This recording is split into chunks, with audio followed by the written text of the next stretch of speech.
Your real reaction. Do you have children? Children? One? Okay. Are you consider yourself strict? Okay. So my behavior should prompt you to react to something. Well, not strict, stern. Well, we're going to see. Okay? I'm your 7-year-old child. Walking through the front door, what would you normally say to me? How you doing today? I'm terrible. What happened? You know what? There's this kid in my class who smelled and he's poor and he's trying to be my friend and I don't want to be his friend. I don't want anything to do with him. Yeah, because I'm trying to get invited to a, hold on, Mom. I'm trying to get invited to a party. I'm trying to get invited to a party and they're not going to invite me if they see me hanging out with him. Wait. You just said you don't hang out with him because he stinks? He smells and he's poor. He's poor? Yeah. And you think that other people are going to judge you if you hang out with him? Oh, I know they are. Okay. Because I want to go to this party. It's going to be, we're going to be... You want to go to this party? That you haven't asked me for permission to go to yet. But that's another story. Dad told me it was okay. No, you said we're going to talk to him about it. Yeah. But I understand. It's kind of tough to be with somebody who other people aren't really crazy about because then it's like what they are like, they assume you're like that, and you don't really think of yourself that way. Uh-huh. So you don't really want other people to believe that you are that kind of person. I don't want people to see me associated with that stinky kid. He's poor, too. And we're rich. Okay. And so you think that if you hang out with someone who's stinky and poor, that you're gonna be treated like you're stinky and poor because... Oh, I don't know how I'm going to be treated. I just need to go to that party. And I don't want people not inviting me to the party because I'm with him. Okay. And so, let me get this right. You think that I'm going to let you go to this party, hang out with people who are going to judge someone else because they think that he's not good enough, and you're going to think I'm going to let you hang out with people who judge people? But it's so you everybody can in become class. that. It's everybody. What was that? It's all the kids. They all think that. Nobody wants to be his friend. So do you think for yourself or do you think for other people? I don't know. I just want to go to the party. Yeah, but I want you to think for yourself. I know, but obviously you didn't do a good job. I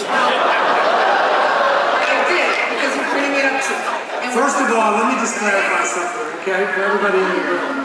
We know it doesn't happen this way. We know that at some point I'm either on the floor, there is someone. No, I actually have to talk to my kids this way. Yeah. How about no party at 7? I actually have to.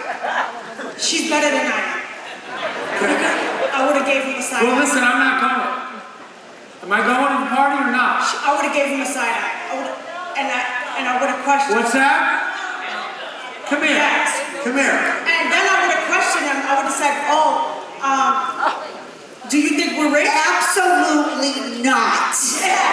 You're not going. Yeah. I didn't raise you that way. You are going to accept everybody and you're going to speak up for the underdog. I'm not going to do it. You, what? I'm going to kick your ass.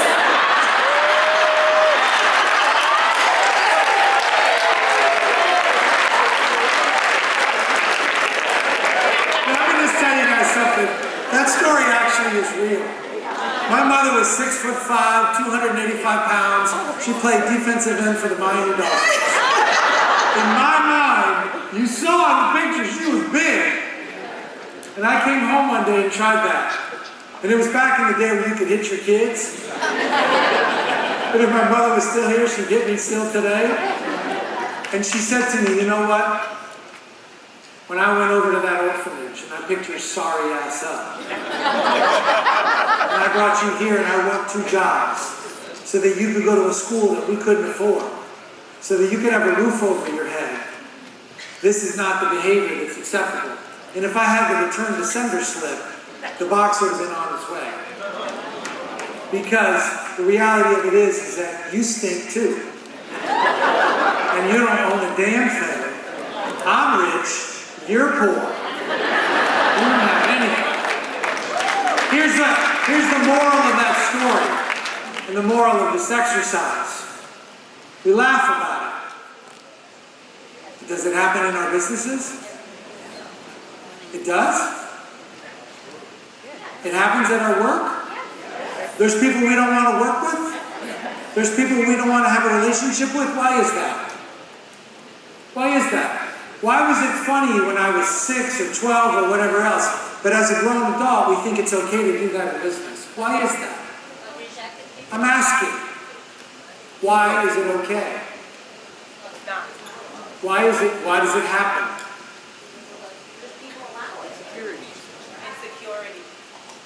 Why does it happen? I want to know as a kid who wasn't invited to anything why it happens. I want to know as a business owner why my managers do it. I want to know why some of you do it. And I'm really asking, why does it happen? Because we allow it. Look on that board and find the word. What's the word that needs to happen? Acceptance. Be curious, not critical.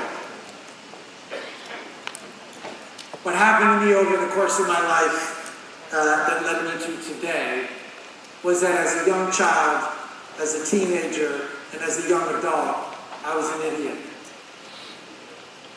I thought that money was going to solve everything. I thought that things were going to solve everything. I thought that if I kept myself in certain circles, it would solve everything. And the reality of it is that the only thing that I really possessed was a big mouth and the knowledge of math, which is essentially business. The problem was that early on in my career, I kept stumbling over and over and over again because I was operating in business like I operated as a kid. Judgmental, didn't have an open mind, had a huge ego, didn't think I needed education, I had no empathy for people, I didn't want to give people access to what I had no acceptance, I didn't look at the invisible kids. I did all that because I was insecure and because I probably had imposter syndrome, which was true, and I was worried about my image, not my imagination, and I wasn't willing to invest in anybody but myself, which is a terrible thing. Because I thought I came from a life of privilege, and that made me more powerful than everybody else. Instead, I needed to slow down and be more prudent with my thoughts and be more practical and actually have a purpose. I was rude, and I wasn't being righteous. Not even a little bit. Then I learned that all I had to do was drive my car and only make right turns. Always do the right thing, even at your own peril. Easier said than done, and I'm going to be honest, there's moments where I'm pulling that wheel as hard as I can because I want to go the easy route.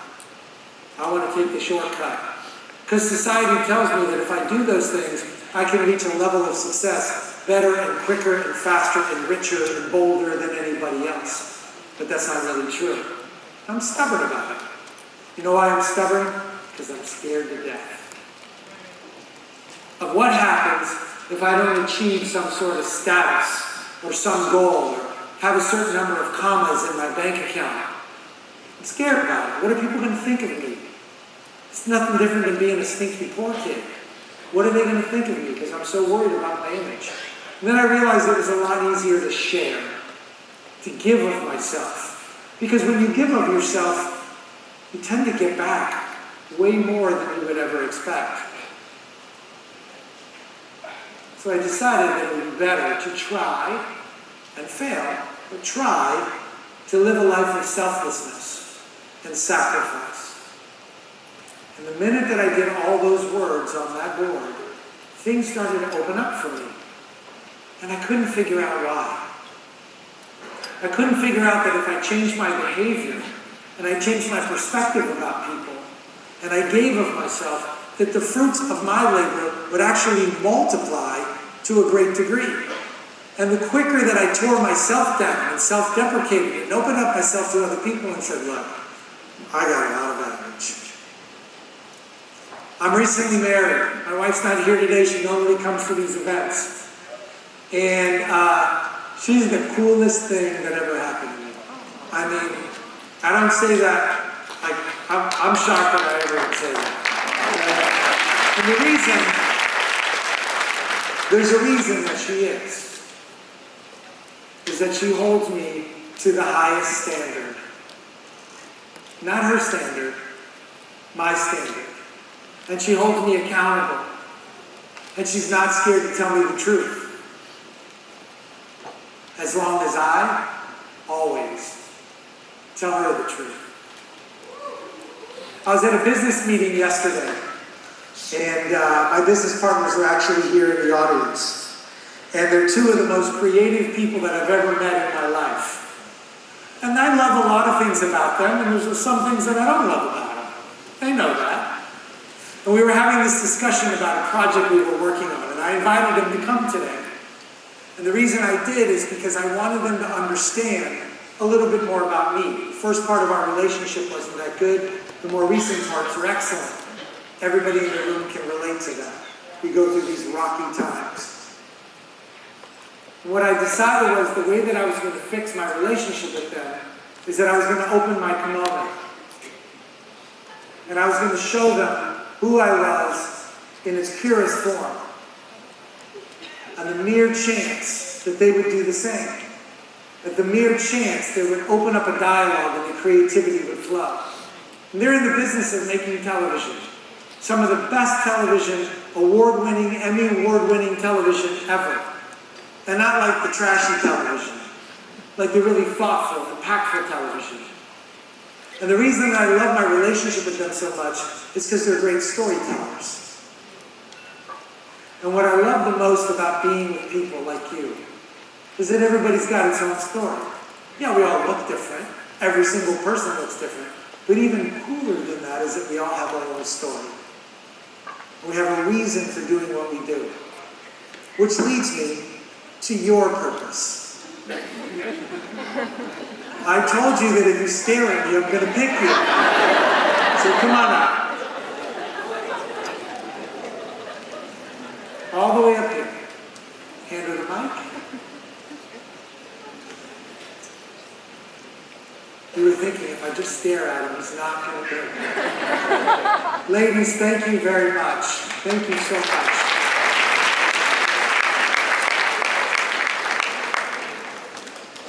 So all those words on the board, you saw me go through all of them, led me to the most important word of all of them, which is purpose. Can you hear me? Yep. Great. Do you like public speaking? No. Oh, okay. I don't. Just talk over there. That's fine. No, you Good. too. Life is short, life is beautiful, and I believe everybody has a purpose. I believe people are very distracted and very stressed out by the amount of pressure that society puts on them, especially in this day and age. So I strive to work with people on a daily basis to help them to live their best life and to overcome any obstacle that they are facing. Is that your purpose? Well, that's one of them. I just want one from you. One purpose. I am creating a technological revolution which is going to help people achieve inner peace so that they can work together and achieve world peace together. Okay. Hold on. So That's a great business purpose. that's what I'm doing. Yeah. What is your purpose here on earth? To live the life I love, Which is? helping people to do the same. Why? Because I understand how short and precious life can be and how much you can take it for granted sometimes. Why do you understand that more than others? Because I thought I was going to lose mine a couple years ago, and I lost a lot of other things and had to build things from the ground up as far as my career and my body and my health, and I still work with that today. However, Can you slow it down? What did you almost lose? Your life? yes. And how did that almost happen? So I can't talk about specifics because the case has been settled, but it was at the hand of somebody that I used to trust. And so you decided to take that bad experience and do what Turn with it it? into a positive and make some change. Good.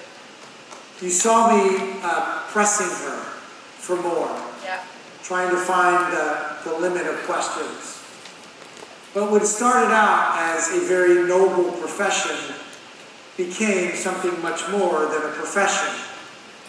If something happens to us, we obviously have that muscle memory, and we can use it for lightness and for sunshine, like I talked about. And for her to now dedicate her life to helping people live a better life so that things that happen to her don't happen to other people That's a purpose. Does that make sense for everybody? So I want you to look down at your pad, or whatever you're writing with, and I want you to go as deep as she did. You don't have to share it with me or your neighbor or anybody. Nobody should see it. It should be a deepest, darkest secret that I'm promising you nobody will see. But I need to know why you do what you do. What is your purpose? Write it down.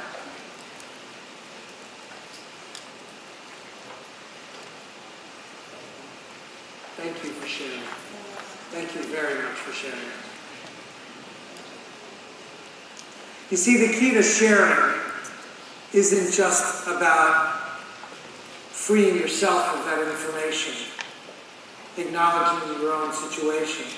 The key to sharing, as I mentioned earlier, is that it gives other people permission to do the same. A free mind and a clear mind, and a mind that understands itself, its strengths and its weaknesses, can be the most effective mind. Can be absolutely the most effective. The thing that I'm so excited about with today is another word up there that I love, is invest. First thing that comes to people's mind, they think money. Well, you're going to invest in me? I'm going to invest in somebody else? Investment